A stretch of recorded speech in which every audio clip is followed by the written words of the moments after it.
በተሰማሩበት ሙያ በስኬቶ የሚወጡ 6 መሰረታዊ የስብዕና መገለጫዎች የሚል ርዕስ ያለው የዛሬው ቪዲዮአችን ሰላም ታረሳሁን ክቡራትና ክቡራን የማራንፎ ዩቲዩብ ቻናል ተከታታዮች እንዴት ናችሁ?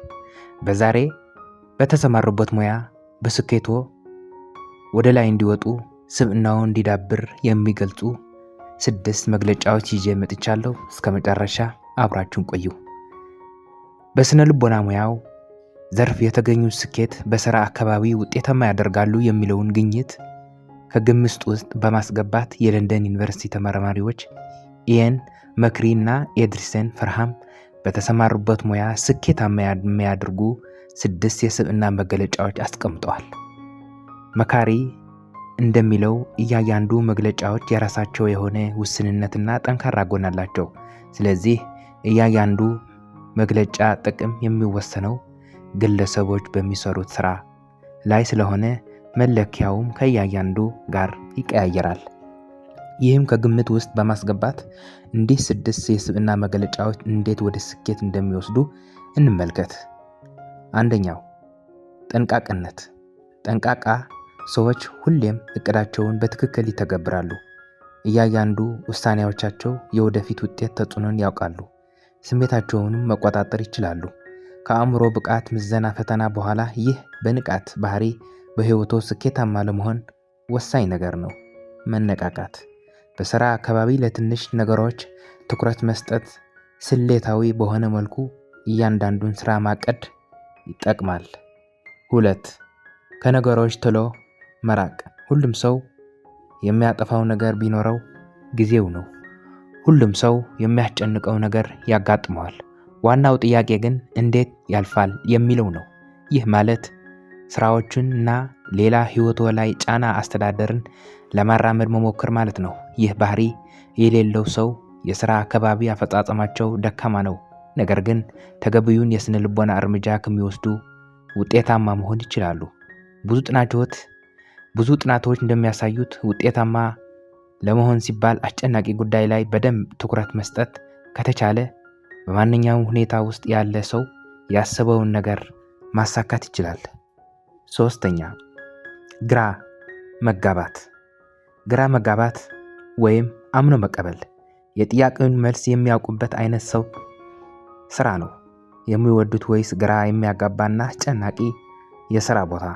የሚያውቁት ነገር የማይደፈሩና ግራ መጋባት አምነው የሚቀበሉ ለተቻለ ውጤት ለማመስገን የሚጥሩ የተሻሻሉ ህብረተሰባዊና አስተሳሰባዊ ብዙ ነገሮችን ከግምት ውስጥ ያስገባሉ።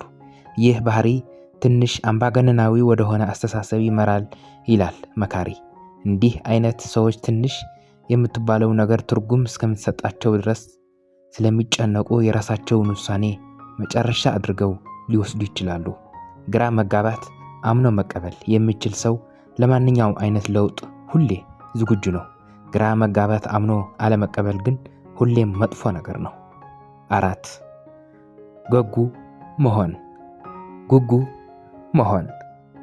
ጉጉ መሆን ብዙ ትኩረት አይሰጠውም። ነገር ግን በቅርብ የተደረጉ ጥናቶች እንደሚያሳዩት የምናውቀውን ላለማወቅ ያለን ጉጉት አዲስ ነገር ለመፍጠር ይረዳል። ይህ ማለት ለአዳዲስ ነገሮች ክፍተት ከሆነ ጭንቅላት አለን ማለት ሲሆን የምንሰራው ስራ ደስተኛዎች እንዳንሆን ይረዳናል።